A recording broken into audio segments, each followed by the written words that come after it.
こんにちは皆さん。ビジネスサクセスジャパンのポッドキャストへようこそ。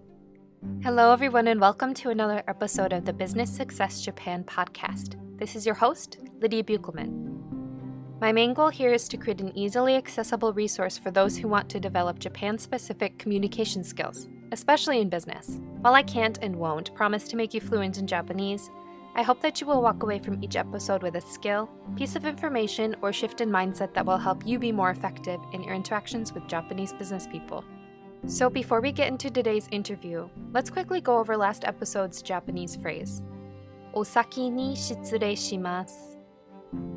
おさきに失礼しますお先に失礼します This phrase is commonly used when leaving the office before your coworkers.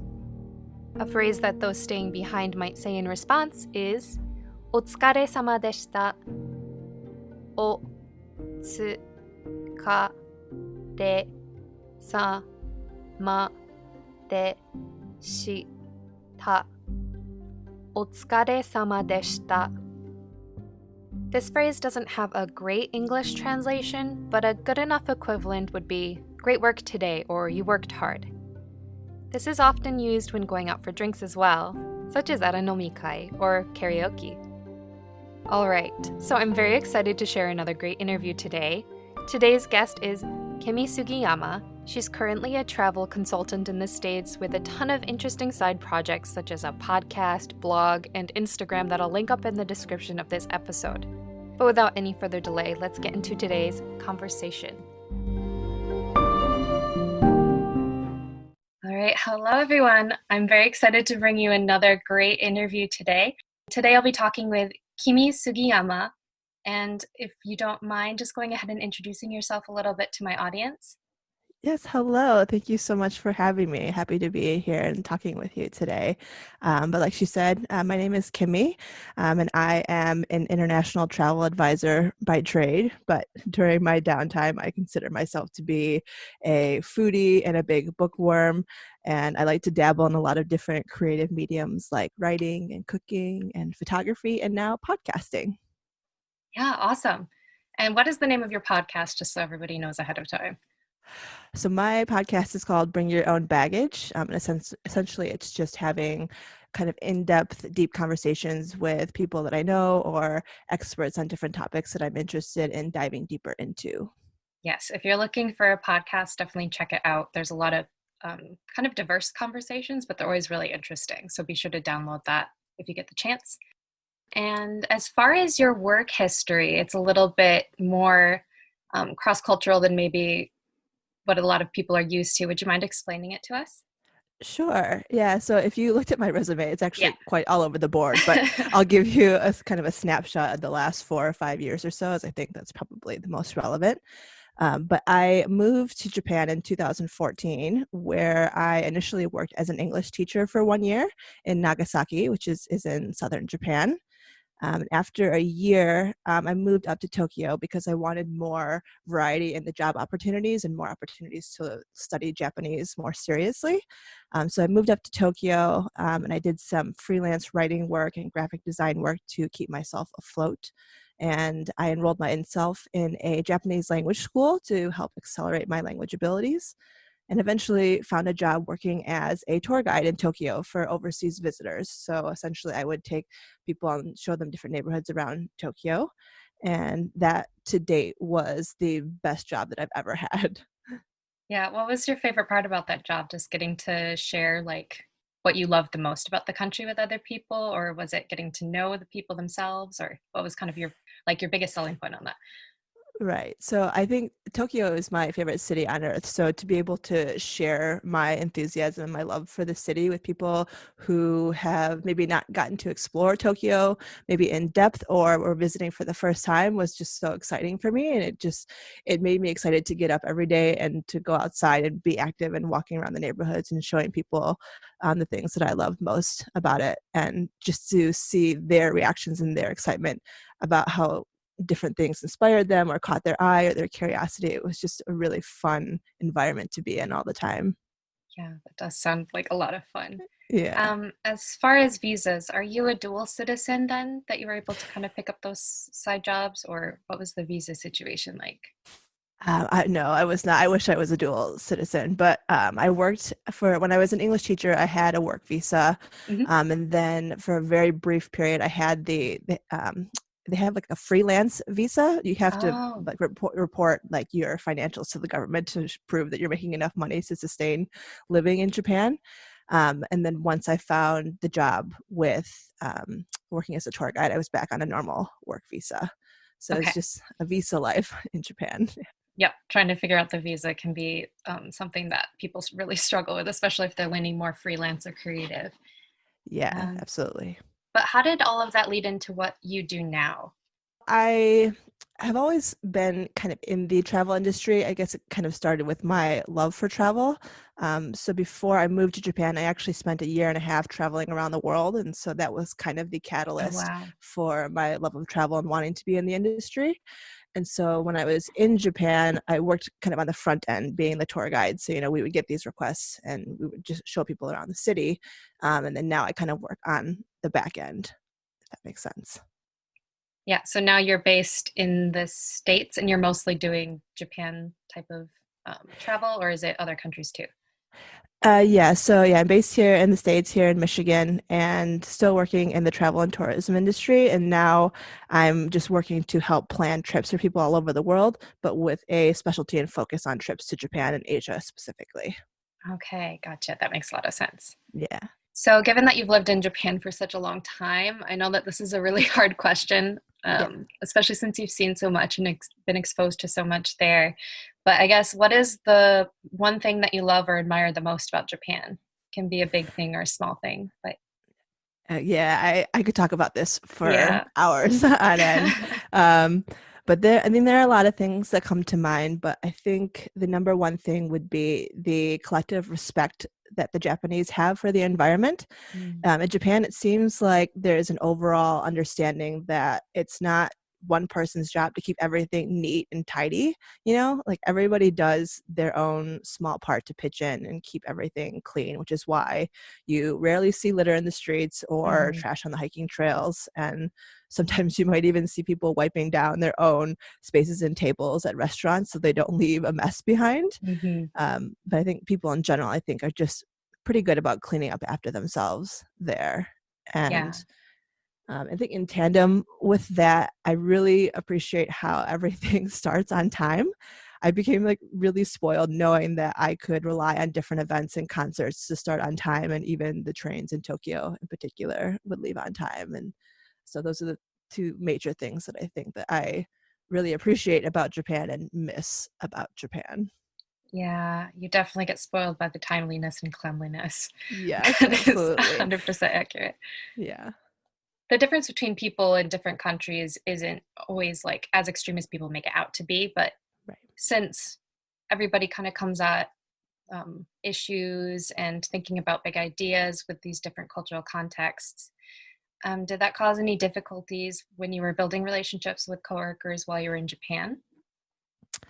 I don't think so. I mean, I think for me it was a big learning process, but in the end, I found it to be very similar to building relationships with anyone, anywhere. Mhm. Building relationships in terms of coworkers specifically was done, little by little, just laying one brick at a time, like you would a house. So we never had any of the, drinking parties that you hear about in Japan. We never had those as a team, which Mhm. now looking back, I wish that we did, because I think we would have gotten to know each other a lot better and a lot sooner. Mm. But much of the relationship building kind of came from, for example, like the first 2 weeks I was training to be a tour guide. I went on each of the different tours that we offered, and I got to observe each guide's different style, their wealth of information, and their personality. So that short period was kind of like an accelerated first impression of each person I worked with. And then over time, especially during our slow seasons, we would, you know, do brainstorming sessions together for new tours. So we would go out walking around different neighborhoods in Tokyo, scouting for interesting places to take our clients. And it became easier to identify the staff who were like the idea generators and like the ones who thought more logically, like the organizers, etc. And as I learned like these different things about each person, I use that to try and relate to them and collaborate better.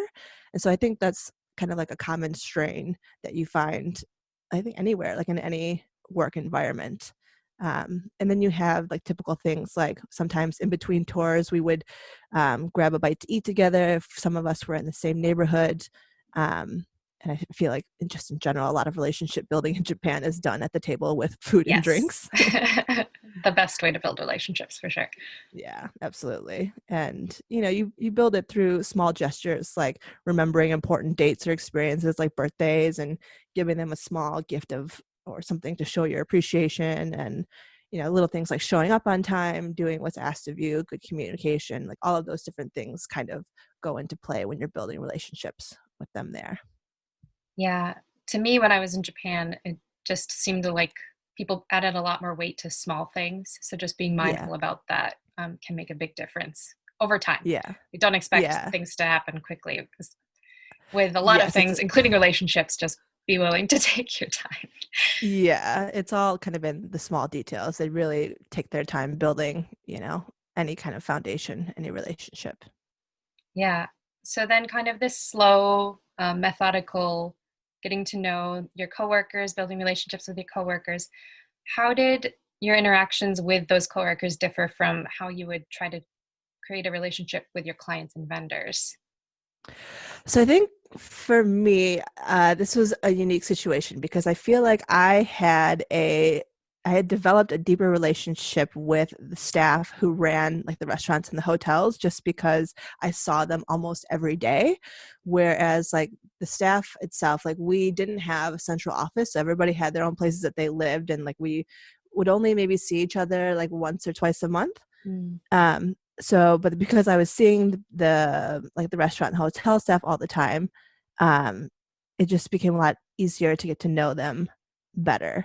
And I think, let me see, there's like a kind of like a delicate balance to maintain like with these people because you do see them every day, and because you're bringing through a group of overseas visitors, you kind of have to play like the mediator a little bit, like not only the translator, but Mhm. you almost have to apologize like if anybody kind of gets too rowdy. I know that I've been in that position a couple of times myself. Like there were restaurant staff that asked us like not to come back for a little while just because like groups they thought that we brought through were a little bit too loud or Yeah. rambunctious, and so that was something I had to be very mindful of.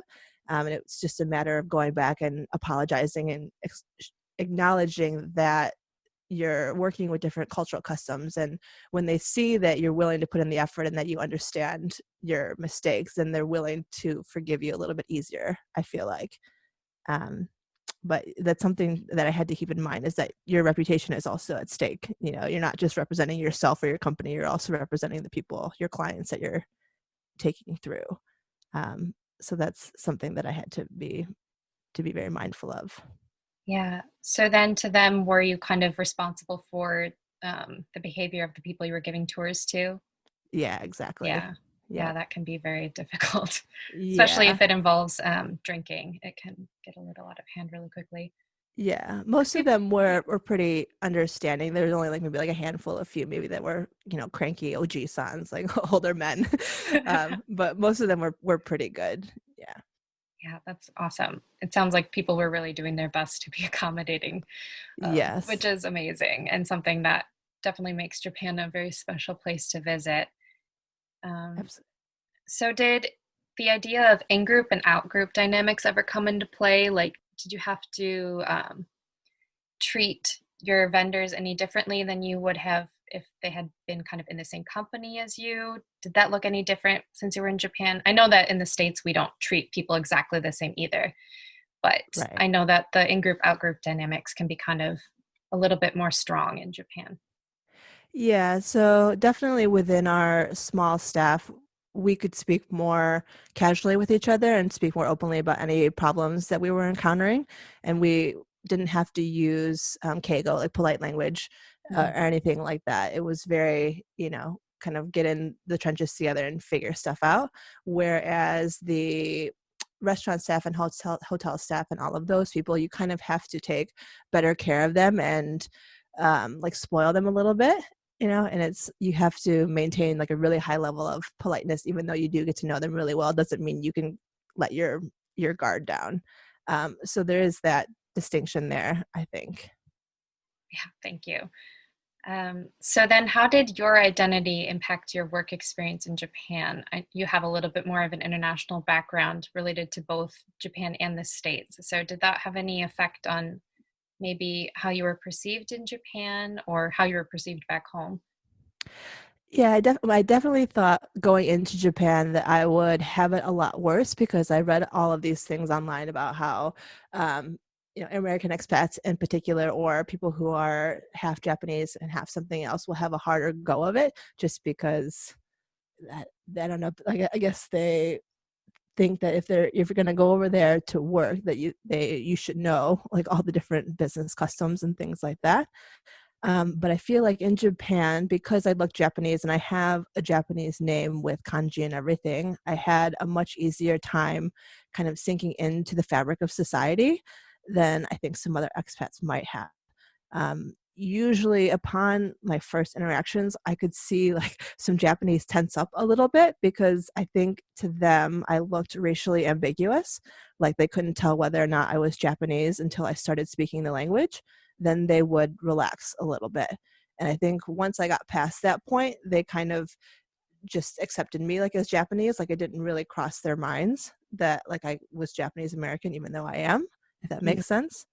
And then among my coworkers, specifically with tour guiding, I never felt excluded. I felt like I could blend in, and I always felt welcome and invited. Like I never felt like they treated me differently just because I was Japanese American, or just from a different country with little experience working in Japan. So I think that was the gift with working in Japan. In the States, my identity is never something that crossed my mind when I was at work, like growing up. I was always just like Kimi. Like I never really thought that I was, Japanese. I was never American. I was just who I was. It was never central to my identity. But now I'm super like hyper aware that I'm one of the few Asians in my workplace. And so if I ever feel like I'm like if I'm being treated unfairly, like I always jump to like, oh, it's because I'm Asian, isn't it? But it's not. Like it's never been validated like that, but that's always the conclusion that I jump to. And I'm still trying to work out how I feel about that.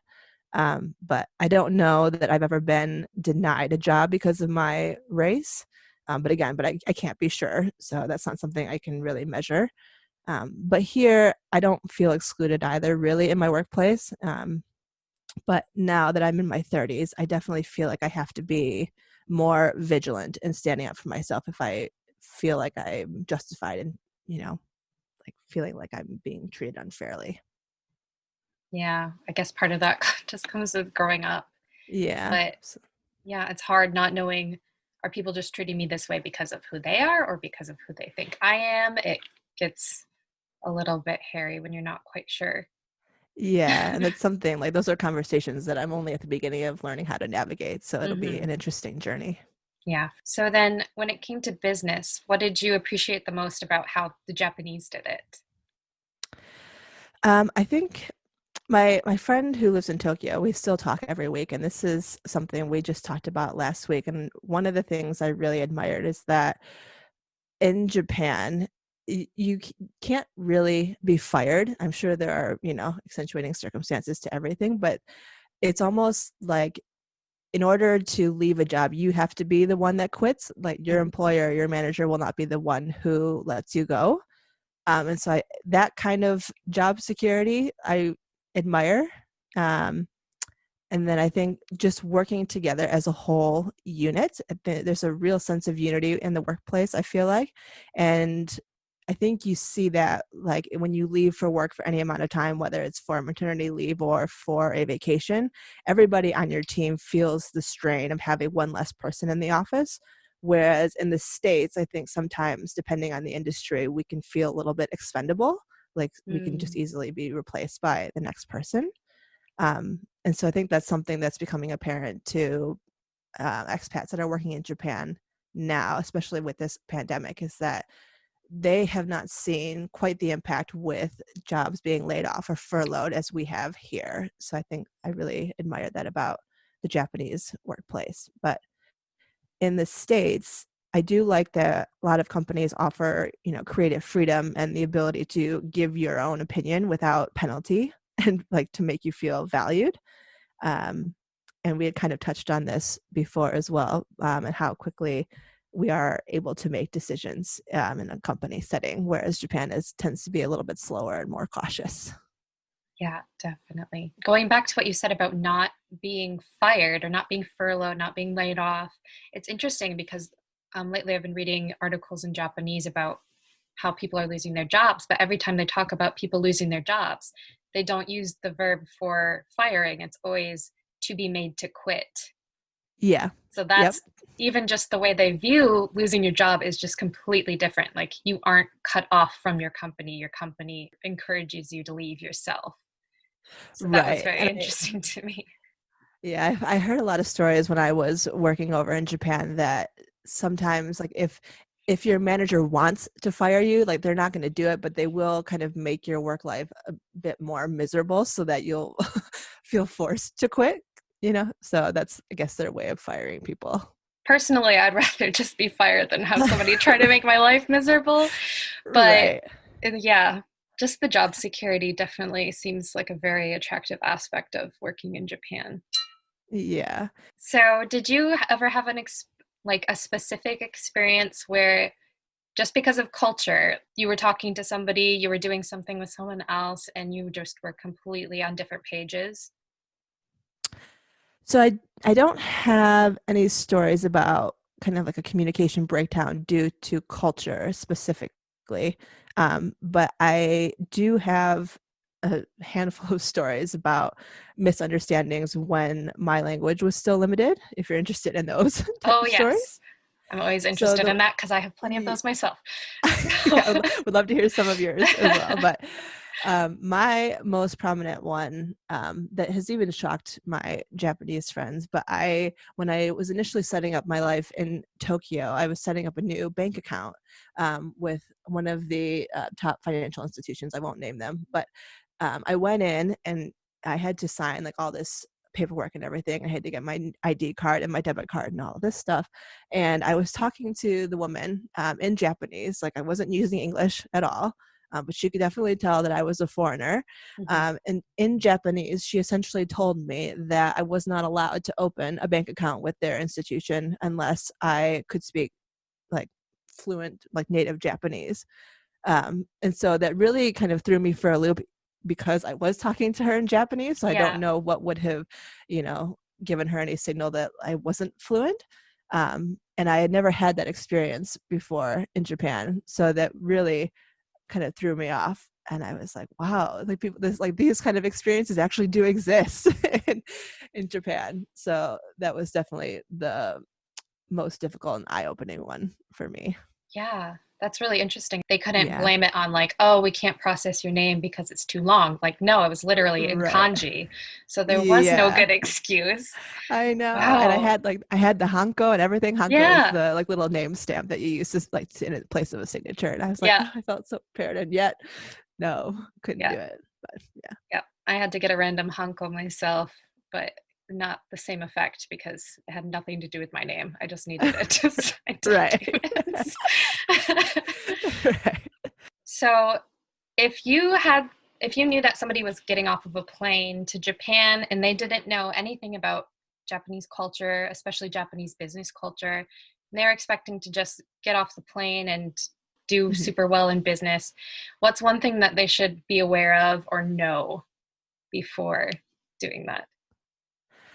I think The one thing that I've told friends that have gone over either just for leisure or business is that the more of an effort that you make to meet them halfway by demonstrating that you understand some of their culture, like even though they don't expect you to, it can go a really long way. Like bringing like a small souvenir from your home country to show a small token of your appreciation. If you're doing business, definitely wearing a nice suit, making sure like your hair isn't like frazzled and frizzy, like using some like basic Japanese phrases, and knowing how to exchange business cards, which I know Kasha talked to you about Mm-hmm. on a previous episode. All of that can really give you a leg up in doing business. And for business travelers specifically, there is a wonderful book called Japan's Cultural Code Words. And I'm going to butcher this author's name, so I apologize in advance, but I believe it's Boy Lafayette de Mente.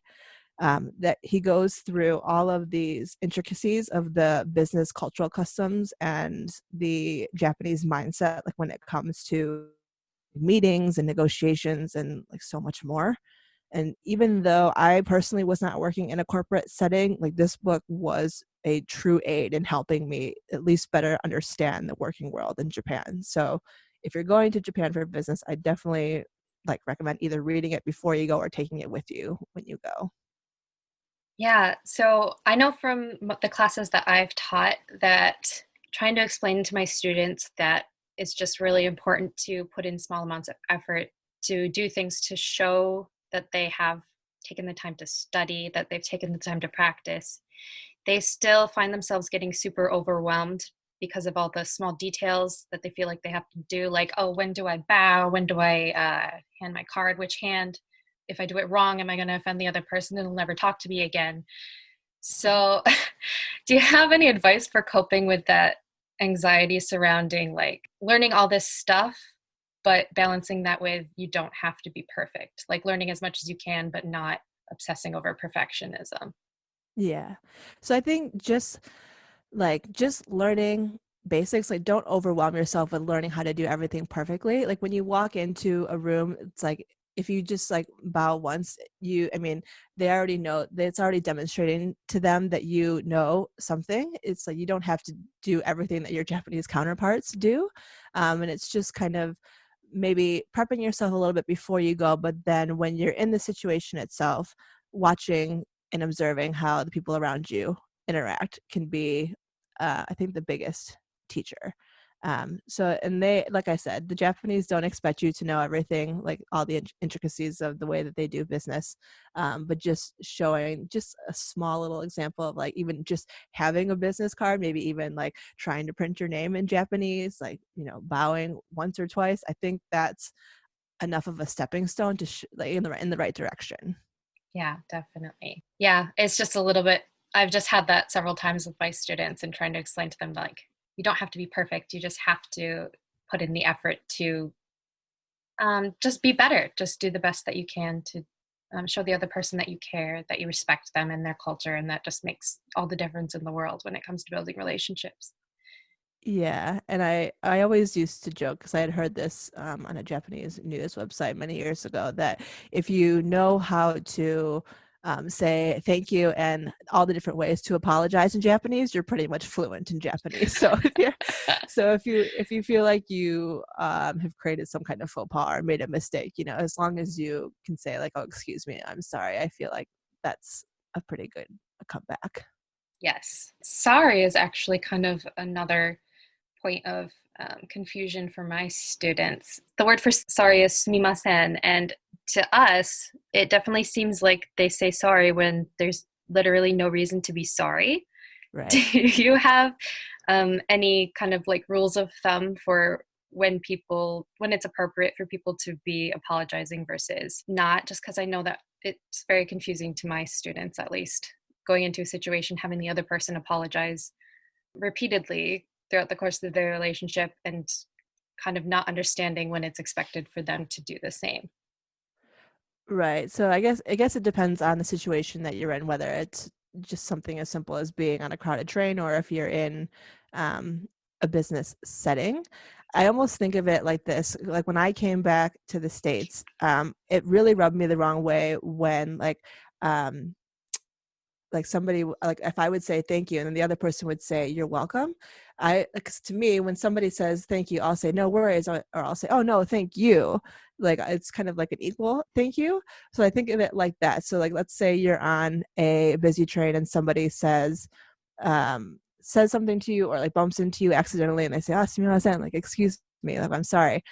It's almost like I would say the same thing, because it's like, even though they were the one to bump into me, like so I'm also at fault for standing in their way, even if that makes any sense. I know that we wouldn't do that normally here in the US, but I think that's more common in Japan. But I think kind of sumimasen has many different variations, so it's not just excuse me, it's also thank you and many other different translations. So I think it's just one of those common words that you can use like offhand when you don't know what else to say. Yes. When in doubt, you could say sumimasen, and like odds are it's a somewhat appropriate thing to say. It is, yes. Yeah. You can rarely go wrong saying sumimasen. Very true. So when it comes to language, in your experience, does it seem like it's better for people to try to become conversational, or is it more worth their time to just kind of focus on learning set phrases in business? In business, if you're only going to be there for a couple of weeks, I would say just to learn the basic phrases. If you are planning to be there for like a 2 to 3 year period, I would say to start learning not phrases, but just general conversational Japanese, to use that as your foundation. And then once you're in Japan, you can use that immersion to accelerate your language learning. That was the case for me. I went into Japan with very little of the language, and being in it all the time definitely helped me learn a lot quicker. Yeah, and did you end up taking the JLPT or anything, the language, like the Japanese language proficiency tests? I did. So I took, so for anybody that's not familiar with the JLPT, there's 5 different levels. So like the level 5 is the easiest one and level 1 is the hardest. So I did level 3 while I was there and passed that. And I have a goal of passing N1 hopefully by December of next year, if they don't open things up again by the end of the year. But so that's the goal. Yeah, that's awesome. It's definitely a huge jump. Like 5 and 4, not a big deal. 4 and 3, it's a little bit more intense, but 3 to 2 and then 2 to 1 is huge, worlds apart. It's a huge jump. Yeah. I had tried to take N2 like shortly before I had left Japan, and I would say I went into it not like completely as prepared as I could have been. And on the day I woke up with like the start of a cold. Like I just felt really awful, and I went to the test anyway. And I knew that I wasn't going to pass, but I wanted to know like what the difference was between N3 and N2. And like you said, there is very much a jump between the two. So it's quite a hurdle to get through. Yeah. Did you try taking it again after that, or you're just going to go straight to N1 now? I think I'm just going to go straight to N1. Yeah. Yep. Go for the top. Yeah, go big or go home, I guess. Yeah. Hopefully the virus situation becomes somewhat more manageable by then. But not much we can do about it. Yeah. So if an American comes to Japan, wants a job, is the JLP I know that you weren't working in a corporate setting, but maybe from your friends or just from what you've seen, how important is it to have that language certification, if at all?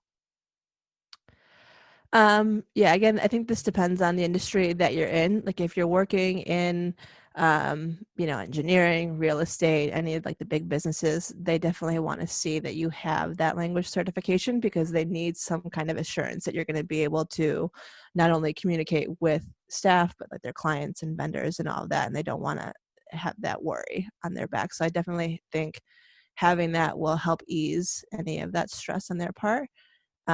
Otherwise, I think the JLPT, at least for me personally speaking, has just become a measure of my own like reading and writing abilities more so than for anybody else.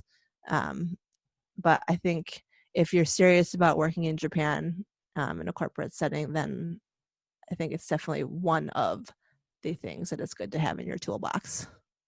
Right. And it does primarily focus on your reading and writing skills. There's also listening incorporated, but yeah, it's not the be all end all when it comes to language skills, because obviously it's a lot more difficult to test your speaking abilities. So some people are very good at communicating but aren't necessarily great in a test setting.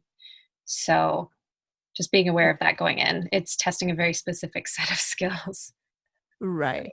And I would also, if you're going to go over there to live and work, I would also be mindful of that, because it's easy to up your reading skills in particular, just because Japanese is obviously everywhere around you. Mm-hmm. And writing skills you can definitely do, like by writing emails and writing up documents for different things. But speaking can be harder to come by. Like, yes, you get to speak Japanese, like with like in the restaurants and the banks and whatever. But in order to, you have to really be diligent about like upping your speaking, like, and be proactive about getting better at it. Yeah. And did learning Japanese, is Japanese the only other language that you're fluent in? Other Yes. than Yeah. English, obviously. Yeah. Japanese, Yeah. English. Yep.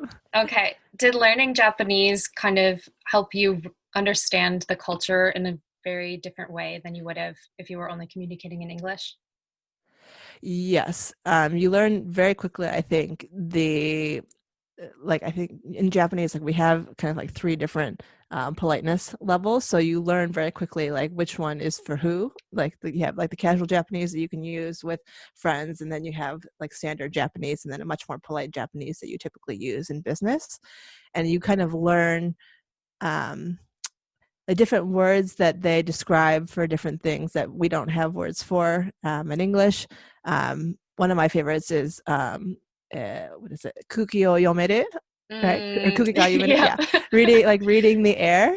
Yep. So that's a big thing in Japan. Is like, I think that's a lot of where the learning comes from, is being able to read somebody's kind of their vibe, or like reading the environment around you rather than asking questions. Whereas here in the States, where we learn through asking questions, so there it's a bit more passive, I feel like. So things like that, you learn through the Japanese language for sure. Yeah, it's always been my impression that you can learn them separately, but you learn a lot more about both of them if you learn them together. It's just Yes. a lot more effective that way if you learn them in conjunction, instead of I'm going to master the language and then master the culture, or the other way around. Yeah. It works a lot better if you try to do the two things together, I think. Yeah. Did you find that to be true, like, as well, like when you were learning Japanese? Like, was there something specific that you learned through the language about the culture? Less about the culture itself, because I did it the learning language first and then learning about the culture route. So that's why I'm less enamored with compartmentalizing them, because it didn't work so Yeah. well for me. Right. Yeah. It was more learning the language. I learned just the difference in thinking about things. Like the Japanese language just emphasizes things differently than you would do in English, and just learning that people just approach things from completely different ways, and it's not wrong, it's just different and may have different results. But Right. kind of learning to think more flexibly about how people view the world was Yeah. a big gain for me in learning Japanese. Yeah. And then after learning about the culture itself, I could look at the language and be like, oh, it Oh, yeah. suddenly makes a lot more sense. Right. It makes so much more sense. Yeah. So yes, Oh, if that's you can, definitely study them together. Try to at least learn a little bit of both. right. All right, so if you want to hear more from Kimi, she has a blog, she has an Instagram with a bunch of awesome photography that is definitely almost therapeutic to look at right now, since everybody's enduring social isolation. So you Yeah. should definitely check that out. We also mentioned her podcast earlier. I'll put the link to that in the description of this episode as well. And on her website, she also talks a lot about her consulting services, which includes logistics for planning your own trip. She can also help you plan your trip, either just for leisure or if you're going over on business. She also offers some cultural consulting so that you can kind of get in the Japanese mindset, or kind of understand what you'll be encountering when you're in Japan. just a little bit of prep before then. And then if you work through her, you can also get some support over the phone, through email. Just while you're on the trip, having somebody to reach out to at any time is definitely a relief. And she also offers individual or group tours, which I would almost be tempted to take just to hang out with her in Japan. So definitely check that out as well. And before we head out for today, is there anything else you would like to say to my audience? Just thank you so much. And if you do go to Japan, I hope you have the time of your life. It's a beautiful country. And just while you're there, soak up as much as you can. So just do whatever you can to get the most out of your time there. Learn a lot, be curious, and enjoy your time in Japan. Thank you so much, Kimi. Thank you so much for having me. I loved it. This was so much fun. Bye. Stay safe.